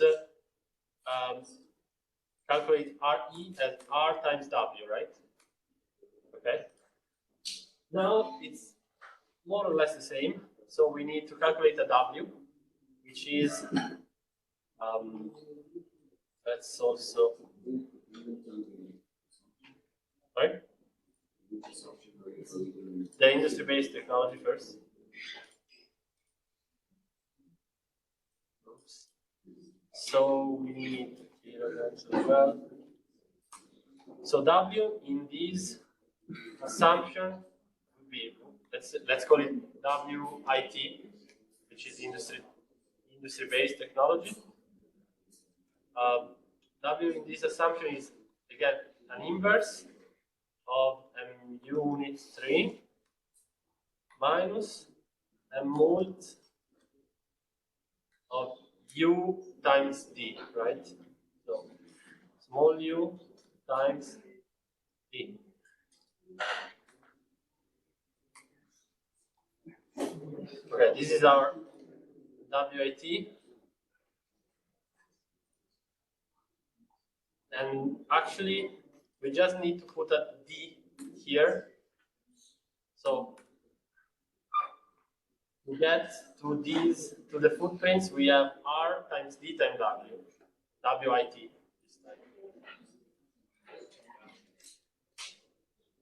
Okay, so We have to multiply by the extension number. yeah, so we have now the formula is R D WIT. So it's a double multiplication. So am I going too fast? Yes. Okay, sorry. So the idea would be, so we need R times W. Actually, we need just the only difference is that we have this D in between for the supply use framework. And but if we realize that actually WIT is equal to inverse of I minus U times D, which is something that you should see from the formulas that Professor Rocco showed you to where he calculates these footprints. Actually, you realize that this is much easier to remember, I guess. So if you know the formula of this one, then you can recall the formula from the traditional input-output framework. So W in this case is inverse of I minus U times D. Okay? And therefore RE is R times D times WIT. So it's M mult R and M mult D times WIT. Okay?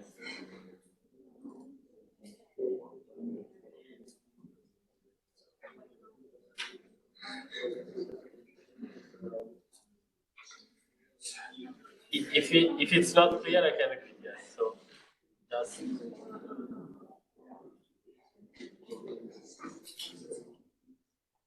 are you all with me at this point?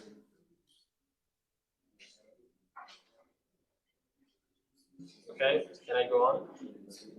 Okay, so this is the industry-based technology assumption. Then let's do the same, but for the product-based technology assumption. And there is a symmetry again. So if we try to repeat the same calculations. I start by copy-pasting, but just to get the format, okay? So this is the product base now. Then our W, which is called WPT now. The only difference between the two assumptions is that D becomes inverse of C. Okay? So instead of D, we have C. C. And therefore, we have M inverse of M unit 3 minus M multi of, where is it? U times inverse of C, which is already calculated here. Okay. So we have our W. And also to calculate RE, the only difference is that D becomes inverse of C. And so M multi of what? Of R, all R, times M multi of D times WPT this time. So this is PT. Okay, so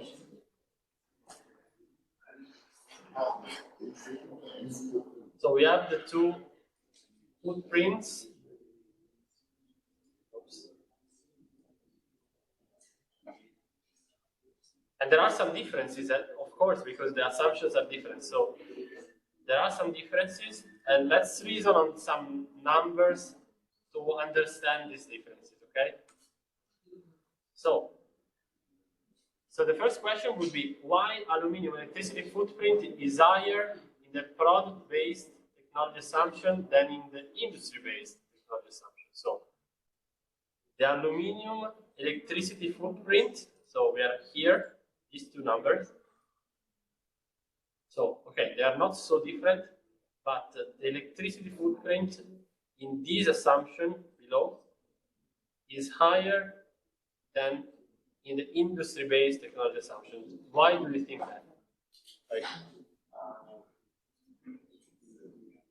So let's reason together on what happens when in my system I ask 1 unit of aluminium. So let's say let's look at So I'm asking 1 unit of aluminium.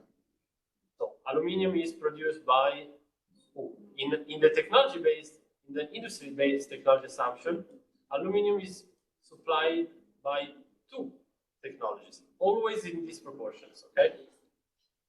And these 2 technologies have some electricity intensities, so they consume electricity in a different way. So they have, one is more intense than the other, okay? So in this assumption, I'm allocating, let's say, I'm saying this 77% of aluminium has an impact in terms of electricity of 1. This 23% has an impact of 0.56. Okay, so my result would be a sort of average, let's say, weighted average of the two. Okay. In the other assumption, when I ask for aluminium, it's just aluminium production that is activated. Okay, and therefore I have just this electricity impact. So, of course, there are all other secondary effects, second order and third order effects, but let's stop at the first order. So I have just this one, and if I have just this one, and this is the bigger between the two, of course I will have a higher footprint in this assumption than in this one. So this is the kind of the logic that I would like you to understand. Okay, so if one footprint is higher than the other, then let's ask ourselves, okay, how that product would be produced in one assumption or the other. Okay? And then going step by step forward, that's it, so backward, sorry, we can kind of reason on these numbers. Okay?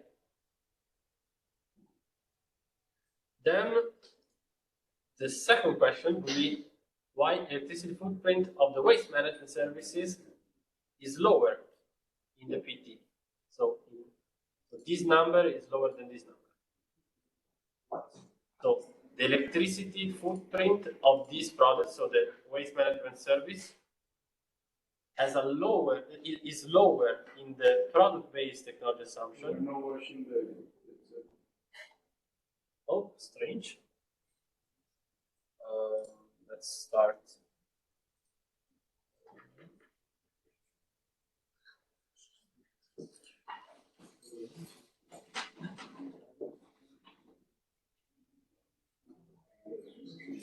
I'm actually sharing, I don't know why it's not working.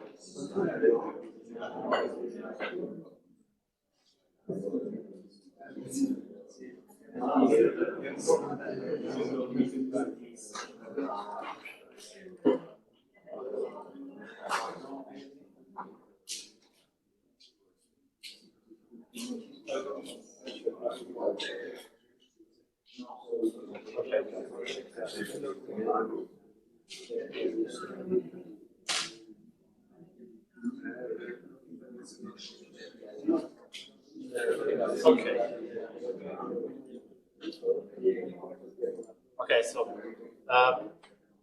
so we were saying these two numbers are different. So the electricity footprint of waste management service, so these two numbers, so the electricity footprint in the product-based technology is lower than in the industry-based technology. So the rationale would be the same. So let's see how this product is supplied in the two assumptions. So in the first, when I ask for, so in the industry-based, when I ask for waste management, it's just this that is, so waste management is activated to produce just waste management. In this case, when I activate waste management, I also produce some aluminium, okay, always. And therefore, since aluminium has a higher electricity intensity, let's say, than waste management, if in this case I also have to produce some aluminium, then in the product-based technology, I will have a higher, no, sorry. I did a mistake. So in this case, I avoid the aluminium production to produce its output. So I'm looking at this. So if I avoid the aluminium production to produce its output, it's the aluminium production that it has a higher electricity intensity, and that's why I am having a lower impact in the product-based technology assumption. Okay? So in this case, if I activate this technology, I'm producing by myself both aluminium and waste management services without requiring aluminium production. And since the electricity intensity is allocated to the industry in general, so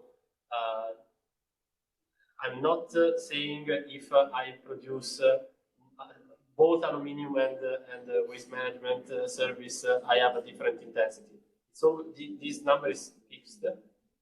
So this is why I have, so this technology has a lower intensity, and therefore avoiding to produce aluminium from aluminium production that has a higher intensity. That's why I have a lower number here than here. Okay, I'm not. The answer to the first question, because the second.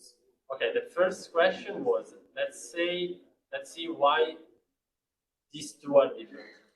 So why 33 and 42. 94 and 93? Okay. Okay.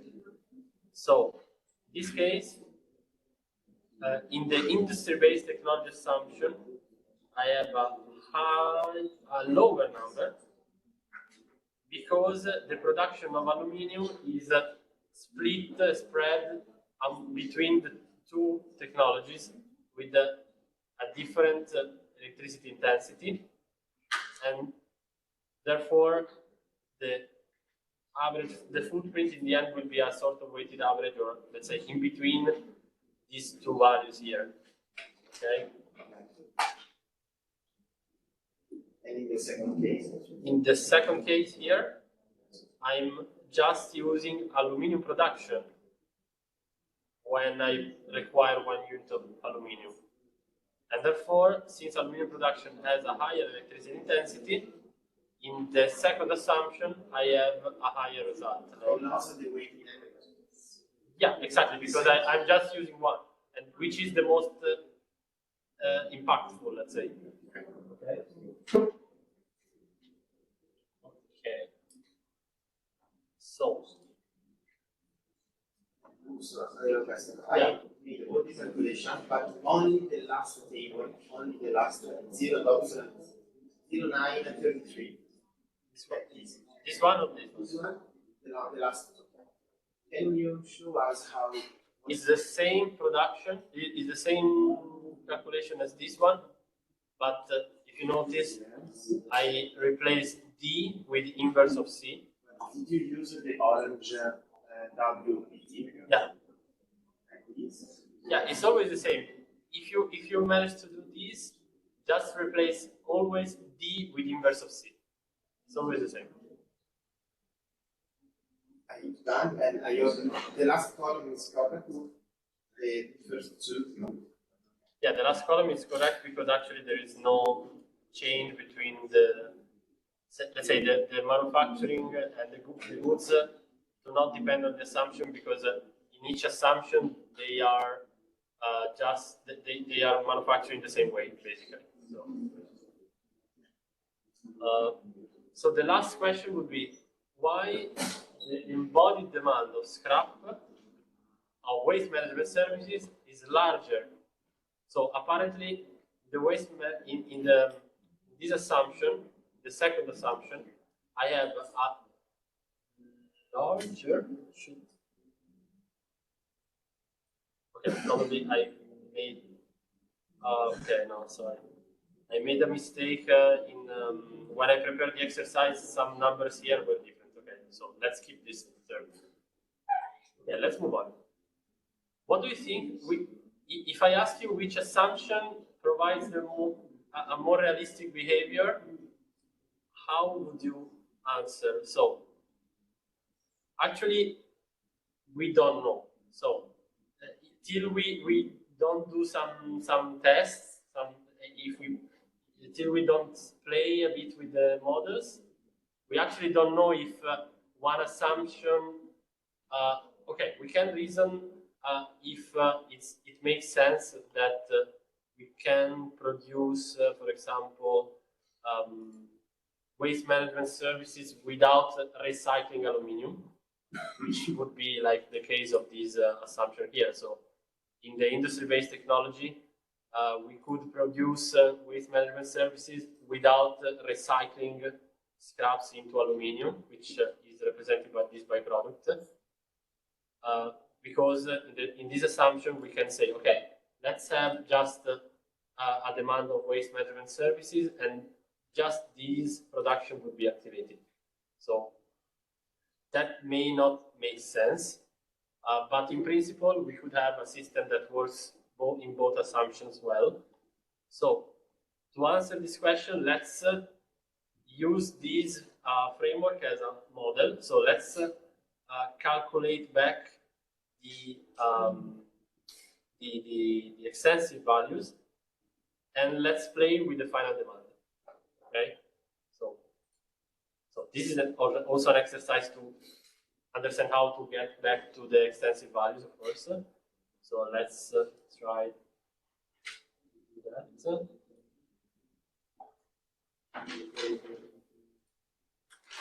So let's calculate big V. So big be equal to, actually no, let's start from Q. So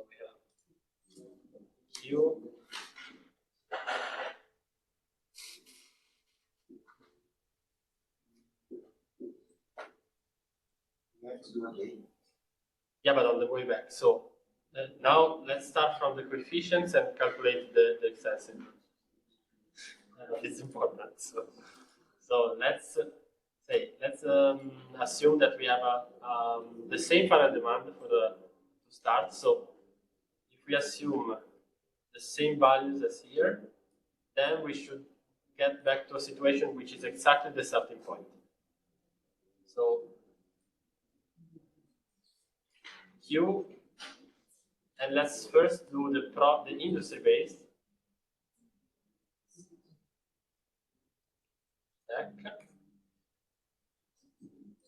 And Q in the industry based will be equal to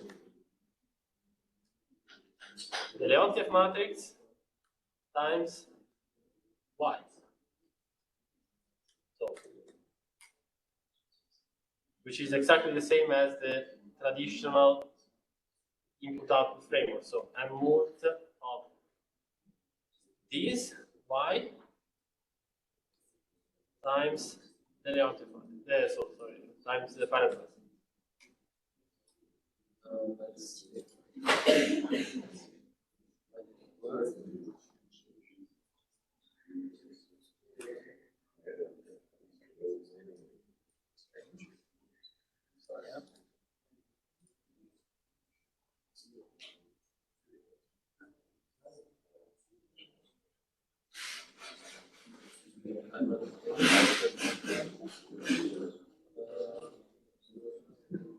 Is there an error somewhere?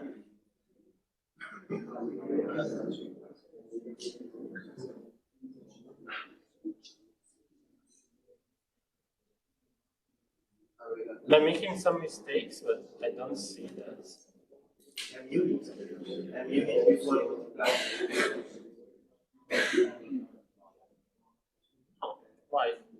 I need small u multiplied by m unit column of epsilon.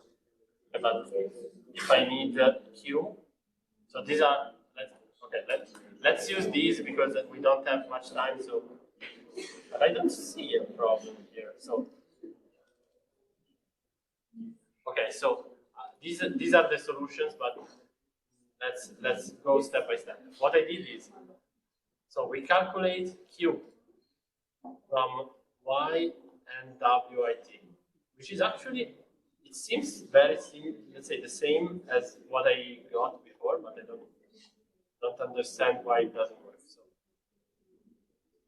okay. Is it clear, guys? WIT is small u. No. It's the Leontief matrix in this case, in the industry. It's what we use to calculate R, so the footprints, RE. Okay? So we calculate Q, we calculate X, and X is equal to D times Q. So I'm just applying the reverse model. So the way you should already know these formulas from the lecture. So to calculate Q, we have to use the Leontief matrix times Y. So inverse of I minus U times D times Y. Okay. Then to calculate X, we take D times Q. We know everything. So D was calculated since before, and we just calculated Q. And then we can calculate the extensive matrices. So let's say B is D times the diagonal of Q, which is the opposite, the reverse formula as D, as the one used for D. Same for U. So U is equal to small u times the diagonal of X. R is equal to the small r times the diagonal of X. And basically, if we see these, you can check with the starting point. This is exactly our starting point. Okay. Can we use a small view from the previous answer? Yeah. I always use the same coefficients as before. So the coefficients are the same. Then of course we can play with the final demand. Okay. Okay. Moving to the product-based technology. So Q and X are calculated the same, but applying. So we applied WPT this time times the final demand again. Okay. For X is if in the industry-based technology assumption is D times Q, this time is inverse of C times Q. Okay. And then we apply the reverse formulas to get the big matrices. So B is C times the diagonal of X transposed. U is U times the diagonal of X, as in the previous case, are again the same. Okay. So what I would like you to know to notice is that here I also calculated the sum of R. Okay, so in this system, in the starting point, so this is the starting point. So we have 80 kilograms of final demand of goods and nothing else. So this is the starting point. And in the starting point, we have a minus 10 production of scrap. So basically, we are producing 10 kilograms of scrap and we are wasting those. Okay. If we change the final, and of course, this is the same also in this assumption. If we change the final demand, let's say that we ask for aluminium, okay? This change here and also here, but in different ways. So here, when I ask for aluminium, I'm asking aluminium from what? From, if I look at D, I'm asking aluminium from the aluminium production that produces 5 scraps, but also from the waste management that consumes 41 scrap per unit of output. Okay? So basically, if I continue asking for aluminium in this case, at a certain point, you see that I'm consuming more and more scraps because I'm consuming more scrap than what I produce. And at a certain point, let's say 120, okay, still not. Okay, here I'm consuming more scraps than what I produce. Okay, so this doesn't make sense. Like in this system, in this moment, is not making sense anymore. Okay. In reality, I can offer a service to other companies in order to use their scraps because they are not able to. Let's say, in that case, in reality, let's say I could pay me in order to run your scraps. Basically, yeah, probably I could avoid consuming these waste management service from the aluminum production. I'm guessing, guys. So if I don't ask for waste management, I waste that recycled aluminum, that scrap, and I can recycle that. But and in this case, actually, I keep producing scrap because when I ask for aluminium, I'm not activating the waste management technology, and therefore that doesn't consume as much scrap as in the other assumption. Okay. So, but my suggestion, guys, since it's over now, the lecture, my suggestion is try to play with the numbers. So, build your model. So also this one, and change the numbers and see what happens. So, try to understand what a certain change how a certain change impact on the system and why. Okay. So yeah, I think it's the only way to understand deeply how it works. So let's see on Monday, guys. So we are keeping the exercise. I think actually this is over, so we are moving to the third. Okay. Have a nice weekend.